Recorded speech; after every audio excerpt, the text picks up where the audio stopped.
Hello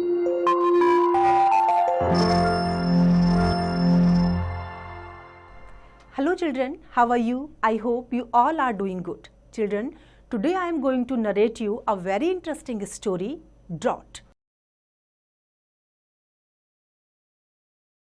Drought is written by R.K. Narayan. R.K. Narayan was born in 1906. He was a famous Indian writer. He was a great short story writer. He died in 2001. The village was called Kashipur. It was a small village, but its zamindar was smaller. He was on his tenants dared not stand up to him. He was so ruthless. जो Kashipur village था छोटा था, लेकिन जो उसका ज़मींदार था वो उससे भी छोटा था. उसके जो थॉट्स थे वो उससे भी छोटे थे.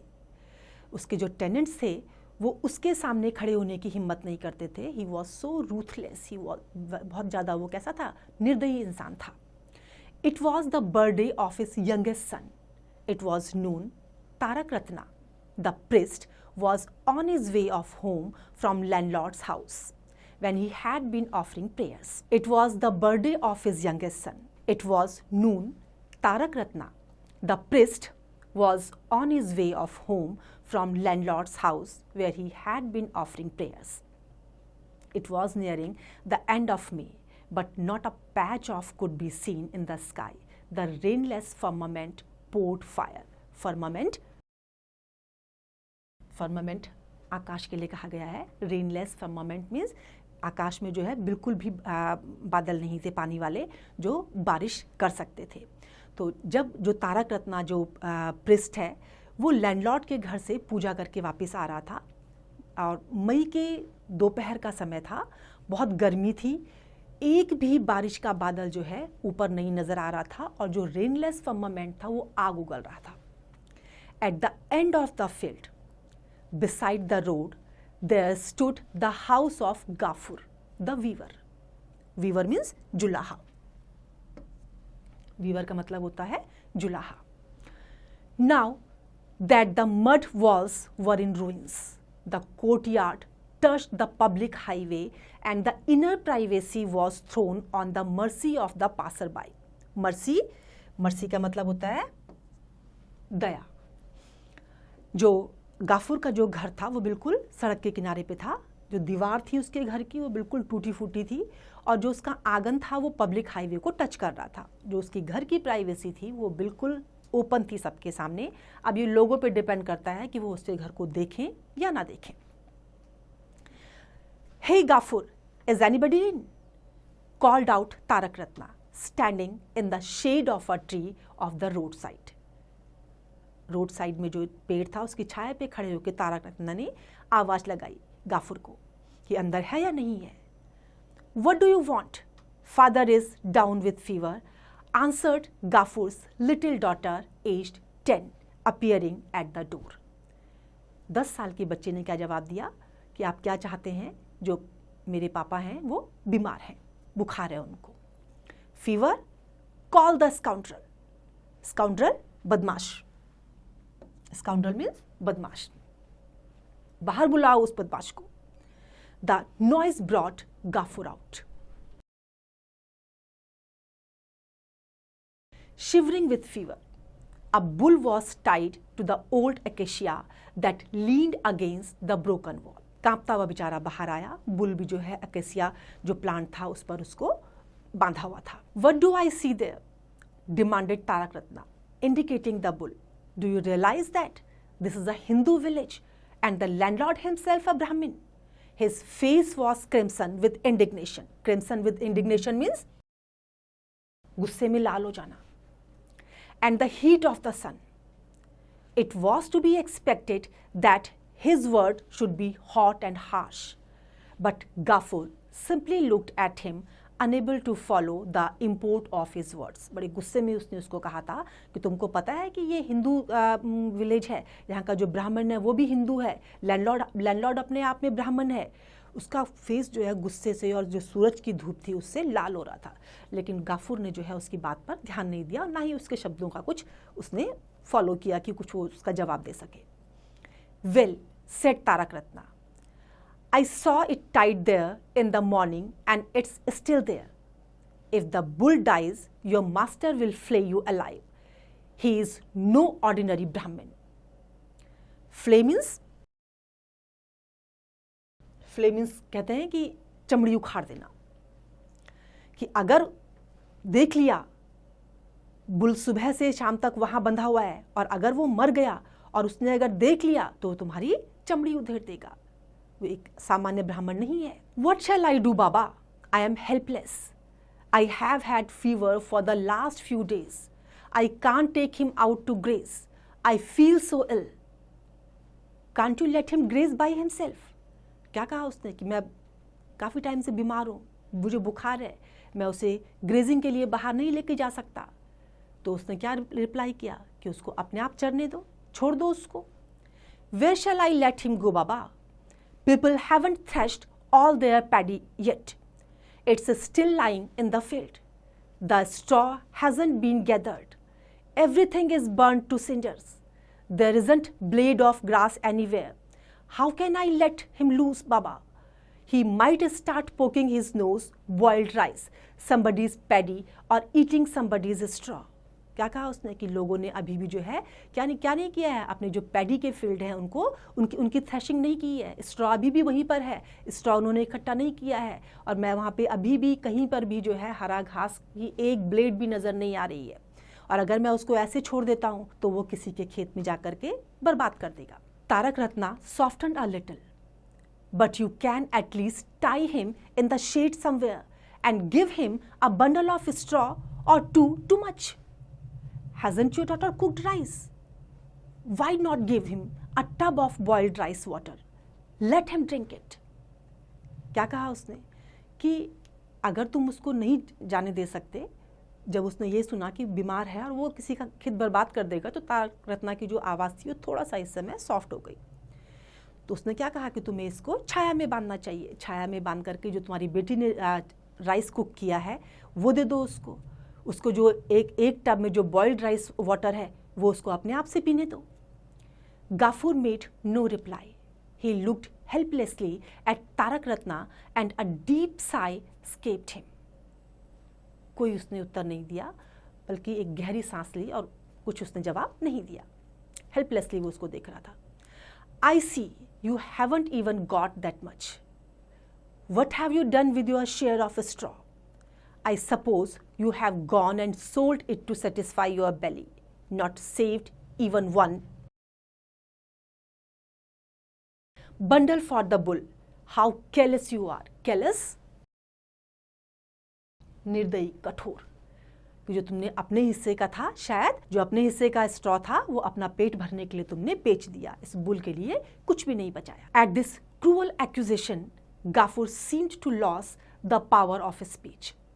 This year I was to have received my share of straw, said Gafur, slowly after a moment's hesitation. Hesitation means हिचकिचाते हुए. But the master kept it all on account of my last year's rent. Sir, you are our God and master, he implored, falling at his feet. Where am I go if I leave your domain? Let me have at least a little straw. There is no straw on my roof, and we have only one hut in which we two, father and daughter, live. We shall patch the roof with palm leaves and manage this rainy weather somehow. But what would happen to our Mahesh without food? अब बड़ा हिचकिचाते हुए उसने क्या कहा, जो मेरे हिस्से का स्ट्रॉ था वो मास्टर ने अपने पास रख लिया। क्यों? उसको रेंट समझ करके।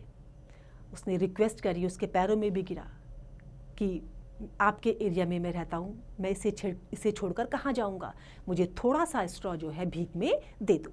मेरा महेश जो है, महेश बैल का नाम था, वो भूख से मर जाएगा, बिना खाने के वो है और बिना खाए पिए वो मर जाएगा।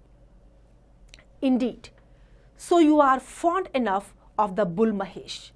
This is a joke. उसको ये क्या लगा, उसका उसने मजाक बनाया। But his sarcasm didn't reach Gafur. But the master took no pity on me. He went on. He gave me paddy to last only 2 months. My share of straw was added to his own stock. Mahesh didn't have even a wisp of it. उसने क्या कहा कि उसने मुझे केवल इतना ही straw दिया जो मेरे 2 महीने तक वो चला. मेरा जो पूरा शेयर था वो मुझे नहीं दिया. महेश को तो उसका जरा भी तिनका भी नहीं मिला, थोड़ा सा भी उसको नहीं मिला. Well, don't you own his money? said Tarak Ratna unmoved. Why shouldn't you have to buy? Do you expect the landlord to support you? Stock के बदले में तुम्हें पैसा तो मिला होगा उसका, तो तुम क्या चाहते हो? उससे क्यों नहीं खरीदते हो? लैंडलॉर्ड तुम्हें सपोर्ट करे, तुम ये चाहते हो? तारक रत्ना ने बड़े निर्दयी तरीके से ये बात बोली. But what am I to pay him with? We still 4 bighas of land for him, but the paddy dried up in the fields during the drought in the last 2 years. My daughter and I have not even enough to eat. Look at the hut. When it rains, I spend the night with my daughter huddled in one corner. We can even stretch our legs. Look at Mahesh. You can count his ribs. Do lend me a bit of hay for him so that he can have something to eat or a day or two. And Gafur sat down on the ground at the Brahmin's feet. Request करता हुआ ब्राह्मण के feet पर वो बैठ गया, उसके पैरों पर बैठ गया कि थोड़ा सा मुझे दे दो. बारिश होती है तो मैं इस जो छत से जो पानी टपकता है, किसी कोने में जा कर के मैं और मेरी बेटी मुश्किल से एक साथ बैठते हैं. अपना पैर भी हम पूरा नहीं फैला पाते हैं. महेश कितना वीक हो गया, उसकी रिब्स क्लियरली दिखाई दे रही हैं. उसने उससे रिक्वेस्ट की वो थोड़ा सा उसको दे दे. No no, move aside, let me go home, it's getting late. Tarak Ratna made a movement as though to depart, smiling. Good God, he seems to brandish his horns at me. Will he hurt? He cried out with fright and anger, stepping hurriedly back from the bull. जो तारक रत्ना था वो गुस्से में, जब उसने देखा कि वो पैसा उससे मांग रहा है तो बड़े गुस्से में उसने मना करते हुए वो उसको चला गया कि मुझे देर हो रही है. अब उसमें क्या देखा उसने? थोड़ी देर में जो है उसने देखा कि बुल जो है अपने जो हॉर्न है उनसे उसको मारने की कोशिश कर रहा है. उसको लगा कि ये मुझे मारेगा, तो डर से जो है वो पीछे की तरफ हो गया बुल से. Gafur staggered to his feet. He wants to eat. He wants to eat a handful. क्या कहा उसने? कि वो कुछ खाना चाहता है, थोड़ा उसको भूख लगी है, वो कुछ खाना चाहता है. He said indicating the wet bundle of rice and fruits in Tarak Ratna's hand. जो तारक रत्ना के हाथ में जो वेट बंडल था राइस का और फ्रूट्स का, उसकी तरफ इशारा करते हुए उसने क्या कहा कि वो कुछ खाना चाहता है. Wants to eat? Indeed. Like master, like animal. Hasn't even a bit of straw to eat and must have rice and fruit. Take him away and tie him somewhere else. What horns? He will gore somebody to death one of these days. Edging a little, the priest made a quick exit. उस पे ताना मारते हुए क्या कहा उसने कि खाना चाहता है, जैसा मास्टर है वैसा ही एनिमल है. इसके हॉर्न को देखो जरा, किसी को ये मार डालेगा. और ये सब बोलते हुए उसने प्रिस्ट से किनारा किया और जल्दी से जो है वहां से चला गया. Looking away from him, Gafur silently watched Mahesh, whose 2 deep brown eyes were full of pain and hunger. Didn't even give a handful. He whispered to him. अपने आप में बड़बड़ाया कि एक मुट्ठी तक ये नहीं दे पाया. You have grown old and served us for 8 years. I can't even give you enough to eat, but you know how much I love you, don't you? क्या कहा उसने महेश से कि तुमने 8 साल तक जो है मुझे मेरी सेवा करी है और आज मैं तुम्हें खाने को नहीं दे पा रहा हूँ, लेकिन तुम्हें इतना पता है मैं तुमसे बहुत प्यार करता हूँ. Mahesh only stretched out his neck and closed his eyes with pleasure. Pleasure means आनंद, मजे में. उसने जब प्यार से उसको छुआ तो महेश जो बुल था उसने भी जो है प्यार से अपनी आंखें बंद करी और अपनी गर्दन को आगे फैलाया. Tell me, went on Gafur, how can I keep you alive in this dreadful year? If I let you loose, you will start eating other people's paddy or munching their banana leaves. What can I do with you? You have no strength left in your body. Nobody wants you. They ask me to sell you at the cattle market. At the very idea, his eyes filled with tears again, wiping his tears on the back of his hand and looking this way and that, he fetched a tiny bunch of discolored old straw from behind the hut.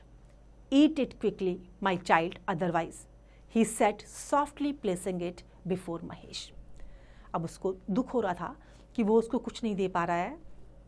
वो उसको किसी के खेत में छोड़ भी नहीं सकता है खाने के लिए, क्योंकि अगर वो ख़राब कर देगा तो लोग फिर जो है गुस्सा करेंगे. उसकी जो एनर्जी थी डे बाय डे कम होती चली जा रही थी क्योंकि खाने को कुछ नहीं था. गाफुर ने जो है थोड़े से जो उसके पास जो स्ट्रॉ थे बचे हुए, उसको जो डिस्कलर भी हो गए थे, फ्रेश नहीं थे, लेकिन फिर भी उसने ला करके उसको खाने के लिए दे दिया. Father, what is it? Come and eat, answered Gafur's daughter, looking out of the door. Why have you again given Mahesh straw from the roof? क्या पूछा उसने कि तुमने महेश को दोबारा रूफ से क्यों दे दिया स्ट्रॉ? वो जो डिस्कलर्ड स्ट्रॉ थे वो कहाँ से दिए थे उसने? छत से, घर की छत से. तो उसने पूछा क्यों दिया? He had feared as much. It's old straw. It was rotting away, he answered ashamed. I heard you pulling it, father. No, darling, it wasn't exactly. But you know, father, the well crumbled. Gafur was silent. He had nothing left but this hut. Who knew better than he that unless he was careful, it would not last another rainy season. And yet, what good was it really? जो उसने घास दी थी वो कहाँ से दी थी? घर की छत से दी थी. और वो जो है उस लड़की ने उसको पसंद नहीं किया कि वो घर की छत से क्यों दे दिया, क्योंकि बारिश में वैसे ही उसमें से पानी टपकता था और सेफ भी वो अब नहीं था. वो जो घर था वो उनके लिए सेफ नहीं था. Wash your hands and come and eat. I have served your food, said the little girl. Give me the rice water. Let me feed him. मुझे क्या दे दो? राइस वाटर दे दो और मुझे इसको खाना खिलाने दो. There is none, father. It had dried up in the pot nearly a week and past. Gafur was sitting in the yard, sick of body and anxious. Mahesh had not returned since the day before. पिछले दिन से जो है वो वापस नहीं आया था, महेश नहीं आया था. तो अब जो है वो उसको उसकी चिंता भी हो गई थी कि वो कहाँ चला गया है. He himself was helpless. Amina had been looking for the bull everywhere from early morning. The evening shadows were already falling when she came home. Have you heard, father? Manik Ghosh has sent Mahesh to the police pen, she said. क्या कहा उसने कि मानिक घोष ने जो है महेश को कहाँ भेज दिया है? पुलिस में भेज दिया है. नॉनसेंस. नॉनसेंस मीन्स बेवकूफ. Nonsense means बेवकूफ. Yes, father, it's true. His servant said to me, tell your father to look for the bull at Daryapur. What did he do? He entered their garden, father. Gafur made no answer. At the end of 3 days, they say the police will sell him at the cattle market. Let them, answered Gafur. क्या कहा कि तीसरे दिन जो है वो उसको कहाँ बेच देंगे? कैटल मार्केट में. अब गाफुर ने कोई रिप्लाई नहीं किया. क्या कहा? करने दो. Amina didn't know what the cattle market meant. She had often noticed her father grow restless whenever it was mentioned in contact with Mahesh, but today he went out without saying another word. Amina को नहीं पता था कि cattle market का मतलब क्या होता है, लेकिन जब कभी उसने देखा था तो उसके फादर जो है क्या होते थे, बड़े परेशान हो जाते थे कभी अगर किसी ने महेश को वहाँ जाने के लिए भेजा, वहाँ भेजने के लिए एडवाइस किया हो तो। Uncle, you cover of night, Gafur secretly came round a Bansi's shop. Uncle, you shall have to lend me a rupee, said he, putting down a brass plate under the seat. Bansi was well acquainted with this object. In the last 2 years, he had lent a rupee at least 5 times on this security. He made no objection today either. उसने क्या करा, एक brass plate दे करके उससे पैसे ले लिए। बंसी ने पहले भी दिए थे और इसलिए इस सिक्योरिटी पे उसने कोई ऑब्जेक्शन इस समय नहीं शो करा और उसने उसको दे दिया। The next morning Mahesh was seen at his usual place again.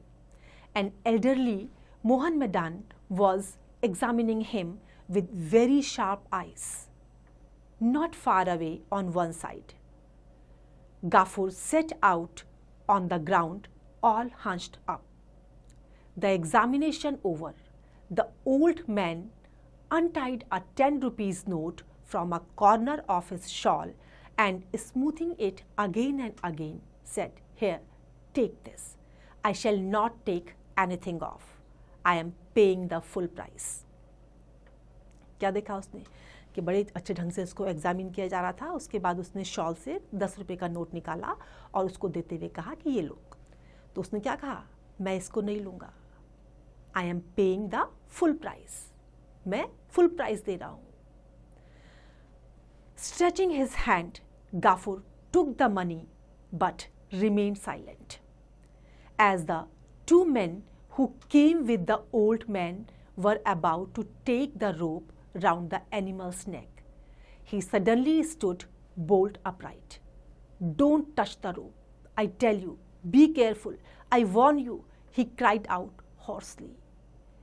जब उसने देखा कि 2 men जो है, 2 लोग अपने हाथ में एक रोप लेकर के आए हैं और उसके एनिमल के गर्दन की चारों तरफ वो डालने वाले हैं, तो उसने बड़े उसमें रोका उनको, बड़े ज़बरदस्त आवाज़ में, बड़ी रफ आवाज़ में उसने क्या कहा कि don't touch the rope, be careful. They were taken aback. Taken aback means shocked हो जाना। Why? Asked the old man in surprise. There is no why to it. He is my property, I shall not sell him. In my pleasure, he answered in the same tone and threw the note away. But you accepted the deposit yesterday. All 3 said in chorus. Chorus? एक साथ एक आवाज में बोलना। जब उसने मना कर दिया बेचने से, तो उसने क्या कहा कि तुमने कल ही तो डिपॉजिट लिया था, डिपॉजिट तुमने एक्सेप्ट किया था। Take this back, he answered, flinging the 2 rupees across to them. Gafur begged for rice water from the neighbors and fed Mahesh. Patting him on the head and horns, he whispered vague sound of endearment to him. Endearment means प्यार के शब्द। उसने उसके कान में थोड़ा सा प्यार के शब्द unclear voice में कहे। It was about the middle of June.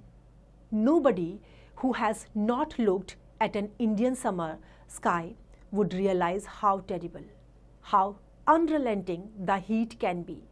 Not a trace of mercy anywhere. Today, even he thought that someday this aspect of the sky will change, that it will become overcast with soft, vapor-laden clouds is impossible. It seemed as though the whole blazing sky would go on burning day after day endlessly to the end of the time. गर्मी का time था, बहुत ज़्यादा गर्मी थी और बादल कहीं भी नज़र नहीं आ रहे थे। ऐसा नहीं लग रहा था कि बारिश होगी। सूरज आग उगल रहा था और ऐसा लग रहा था कि शायद ये लास्ट तक ऐसा ही रहेगा। गाफूर returned home at noon. He was not used to working as a hired labor, and it was only 4 or 5 days since his temperature had gone down. His body was still weak and tired. He had gone out and stood out to seek work, but in vain. He had no success. Hungry, thirsty, tired, everything was dark before his eyes. Is the food ready? Amina dear, he called out from the courtyard. गाफुर का बुखार अब जो है नहीं था, लेकिन अभी भी जो है वो बहुत वीक महसूस कर रहा था. बाहर गया वो कुछ काम के लिए, लेकिन कोई फ़ायदा उसको नहीं हुआ, सफलता उसके हाथ नहीं लगी. भूखा भी था, प्यासा भी था. जब घर आया तो आंगन से ही उसने क्या चिल्लाया, अपनी बेटी का आप नाम लिया और कहा कि क्या खाना तैयार है. Without answering, his daughter quietly came out and stood leaning against the well. Is the food ready? Gafur repeated without receiving an answer. What do you say? No. Why? There is no rice, father. No rice. Why didn't you tell me in the morning? Why? I told you last night. I told you last night, mimicked Gafur. How am I to remember what you told me last night? His anger grew more and more violent at the sound of his own voice. उसे बहुत गुस्सा आया क्योंकि उसे याद नहीं था कुछ भी, घर में खाना नहीं था. Of course there is no rice, he growled with his face more distorted than ever. What does it matter to you whether your father eats or not? But the young lady must have her 3 meals. In future, I shall lock up the rice when I go out. Give me some water to drink. I am dying of thirst. So you haven't any water either. अब क्या कहा उसने गुस्से में कि तुमको तो मतलब नहीं है चाहे फादर खाए या ना खाएं. अब मुझे पानी दो, या पानी भी नहीं है यहाँ पर. Amina remained standing with bowed head as before, realizing that there was not even a drop of water in the house. He lost all self-control. Rushing at her, he slapped her face noisily. Wretched girl, what do you do all day? So many people die. Why don't you? अब जब उसे कुछ नहीं मिला तो गुस्से में उसने उसके गाल पे थप्पड़ मार दिया और क्या कहा कि दुनिया में इतने लोग मरते हैं, तुम भी क्यों नहीं मर जाती हो. The girl didn't utter a word. She took the empty earthen pitcher and went out into the afternoon sun, quietly wiping her silent tears. लड़की ने कुछ नहीं कहा, घड़ा लेके, खाली घड़ा लेके चली गई और अपने आंसू पोंछने लगी. The moment she was out of sight, her father was overwhelmed with remorse. Remorse? Remorse means आत्मग्लानि से दुख हुआ उनको क्योंकि उन्होंने उस बच्ची को थप्पड़ मार दिया था. He alone knew how he had brought up the motherless girl. He knew that the affectionate, dutiful, quiet daughter was not to blame. They had never had enough to eat even while their little store of rice lasted. It was impossible to eat 3 times a day. Nor was he unaware of the reason for the absence of water. 2 of the 3 tanks in the village had all dried up. The little water that there was still in the private tank of Shibu Babu was not for the public. A few holes had been dug at the bottom of the other tanks, but there was such crowding and jostling for the little water that this chit of girl couldn't even approach them. उसको अच्छे से पता था कि घर में खाना नहीं था, कई दिन से खाना नहीं था. पानी का भी उसको रीज़न पता था कि पानी उसको अवेलेबल क्यों नहीं हुआ था, क्योंकि पानी की शॉर्टेज थी. केवल एक जगह था पानी जो उसका प्राइवेट, शिबू का जो उसका प्राइवेट था, और जो पब्लिकली जो खोदे गए थे वो जो है वहाँ इतनी भीड़ होती थी कि वो बच्ची वहाँ से नहीं भर पाती थी. तो उसको अच्छी तरीके से पता था कि कैसे उसने इस मदरलेस चाइल्ड को ब्रॉट अप किया, कैसे उसको पाला पोसा, और खाने का रीज़न भी और पानी का रीज़न भी उसको अच्छे से पता था कि यहाँ पर पानी अवेलेबल क्यों नहीं है. She stood for hours on end and after much begging, if somebody took pity on her, she returned home with a little water. He knew all this. Perhaps there was no water today, or nobody had found time to take pity on her. Something of the sort must have happened. he thought, and his own eyes too filled with tears. क्या कहा उसने, क्या सोचा उसने कि जरूर कोई ना कोई बात हुई होगी, तभी जो है घर में कुछ नहीं है. और जब उसने ऐसा सोचा तो उसके आंखों में पानी, आंखों में आंसू आने लगे. Gafur, are you in? Somebody cried out from the yard. The landlord's messenger had arrived. Yes, I am in. Why? Answered Gafur bitterly. Landlord के जो है messengers आ गए थे. Master has sent for you. Come. I haven't had any food yet. I will come later, said Gafur. Such impudence seemed intolerable to the messenger.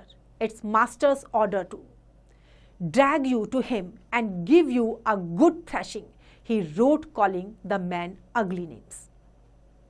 क्या कहा उसने, क्या कहा कि मैंने खाना नहीं खाया है कई दिन से, मैं नहीं आऊँगा. तो जो मैसेंजर्स थे उन्होंने क्या कहा कि मास्टर का ऑर्डर है, उसको किसी भी तरीके से मार पीट करके उसको यहाँ पर लेकर के आओ. Gafur lost self-control for the second time. We are nobody's slave. Slave means दास. हम किसी के दास नहीं हैं. He replied, returning similar compliment. We pay rent to live here. I will not go. यहाँ रहने का मैं किराया देता हूँ, मैं नहीं जाऊँगा. But in this word, it is not only futile for the small to appeal to authority. It is dangerous as well. Fortunately, the tiny voice seldom reaches big ears, or who knows what might happen. When Gafur returned home from the landlord's and quietly lay down, his face and eyes were swollen. Swollen means सूजी हुई थी. Swollen means सूज जाना. The chief cause of so much suffering was Mahesh. When Gafur left home that morning, Mahesh broke loose from his tether and entered the grounds of Landlord, had eaten up the flour and upset the corn drying in the sun. कारण क्या था? कारण क्या था उसके आंखों के सूजन का? कि जो महेश था वो लैंडलॉर्ड के खेत में चला गया था और उसने जो वहाँ पे जो भी फूल थे और जो ड्राइड कॉर्न थे वो सारे खा लिए थे. When finally they tried to catch him, he had hurt the landlord's youngest daughter and had escaped. This was not the first time this had happened, but Gafur was forgiven because he was poor. उसने क्या किया था? एक तो फूल खा लिए थे, चीज़ें खा ली थी, और दूसरा जब उसको पकड़ने के लिए भागा जा रहा था तो उसने जो लैंडलॉर्ड की डॉटर थी उसको हर्ट कर दिया था. और ये ऐसा पहले भी हुआ था, लेकिन उसको छोड़ दिया गया था गाफुर को क्योंकि वो गरीब था. If he had come round and as on other occasion begged for the landlord forgiveness, he would probably have been forgiven. But instead he had claimed that he paid rent and that he was nobody's slave. This was too much for Shibu Babu, the Jamindar, to swallow. Gafur had borne the beatings and tortures without protest. At home too, he lay in a corner without a word. Hunger and thirst he had forgotten, but his heart was burning within him like the sun outside. He had kept no count of how time passed. उसको मारा पीटा क्यों गया था? ऐसा पहले भी हुआ था. कोई और रीज़न होता तो शायद उसको माफ़ कर देते, लेकिन उसने क्या कहा था? मैं किसी का दास नहीं हूँ और मैं रेंट पे करता हूँ. तो ये वर्ड्स जो थे वो शिबू के लिए इंटॉलरेबल थे और इसकी वजह से जो है उसने ये सब किया था. घर आने के बाद उसको खाने की तो होश थी नहीं, लेकिन अंदर से जो है उसका जो दिल था वो जैसे सूरज की आग उगलती है इस तरीके से वो जो है जल रहा था. ये समय कैसे गुजरा उसको पता भी नहीं चला. He was suddenly shaken out of his listlessness by a shriek of a girl. She was prostrate on the ground. The pitcher which she had been carrying tumbled over, and Mahesh was sucking up the water as it flowed onto the earth. Gafur was completely out of his mind. Without waiting another moment, he seized his plough-head he had left the day before for repair, and with both hands struck it violently on the bent head of Mahesh. Once only, Mahesh attempted to raise his head, but immediately his starving, lean body sagged to his ground. A few drops twice, and then stretching the fore and hind legs as far as they would reach, Mahesh fell dead. "What have you done, father?" "Our Mahesh is dead." Amina burst out weeping, little girl weeping. Gafur stared the bull. अचानक जो है जब लड़की ने जोर से चिल्लाया तो जो ओल्ड मैन था गाफुर, वो बाहर आया। वो हिल गया था उस आवाज़ से, डर गया था उस आवाज़ से। जब उसने बाहर आके देखा तो अमीना जो है ग्राउंड में प्रोस्ट्रेट थी और जो घड़े में पानी था वो फैल गया था और महेश उसको सक कर रहा था। उसने प्लो हेड लिया और महेश के हेड के सामने जो है उसको तेज़ी से उसको स्ट्राइक किया। थोड़ी सी देर के लिए जो है महेश उठा, लेकिन इमिडिएटली जैसे कि वो भूखा था काफ़ी दिन से, वो दोबारा से नीचे गिर गया। उसकी मौत हो गई। लड़की ने ज़ोर से चिल्लाया कि ये क्या कर दिया। अमीना ज़ोर ज़ोर से रोने लगी क्योंकि अब महेश मर चुका था और गाफुर बिना कुछ कहे उसको कॉन्टिन्यूसली घूर रहा था। Gafur didn't move, not answer her. He remained staring without blinking at a pair of motionless, beady black eyes. Motionlessly वो उसको continuously देखा जा रहा था। उसने कोई आंसर नहीं किया। Before 2 hours were out, the tenants living at the end of the village came crowding in and carried off Mahesh on a bamboo pole, shuddering at the sight of the shining knives at their hands. Gafur closed his eyes but didn't speak. जब उसने देखा कि महेश को जो है bamboo पोल पे लेके आ रहे हैं और उनके हाथ में क्या थे, 2 चमकदार बड़ी तेज धार वाले चाकू थे, तो गाफुर ने जो है बिना कुछ बोले अपनी आंखें बंद कर दी। वो डर गया था। The neighbors informed him that the landlord had sent for Tarak Ratna to ask for his advice. How would Gafur pay for the penance which the killing of a sacred animal demand? क्या advice लेनी थी उनको कि जो ये animal की जो death हो गई थी उसके लिए गाफुर कितना एज अ पेनांस कितना पे करेगा उसकी पेनांस के लिए।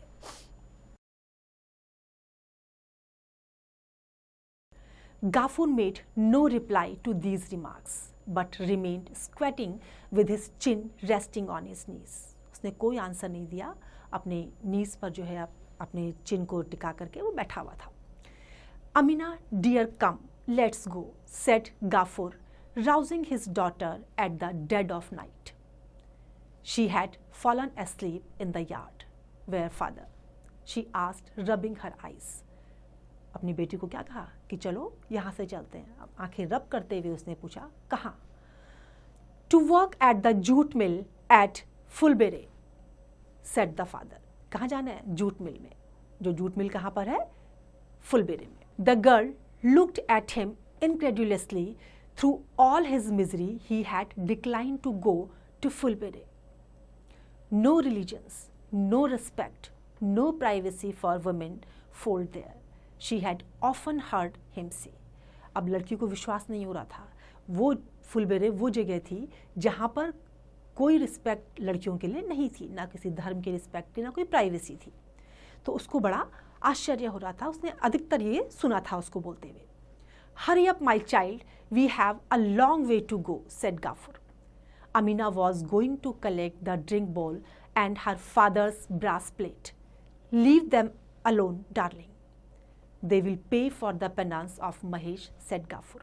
जो ब्रास प्लेट थी और जो बाउल था वो किसके लिए छोड़ा गया? एज अ पेनांस महेश के लिए छोड़ा गया।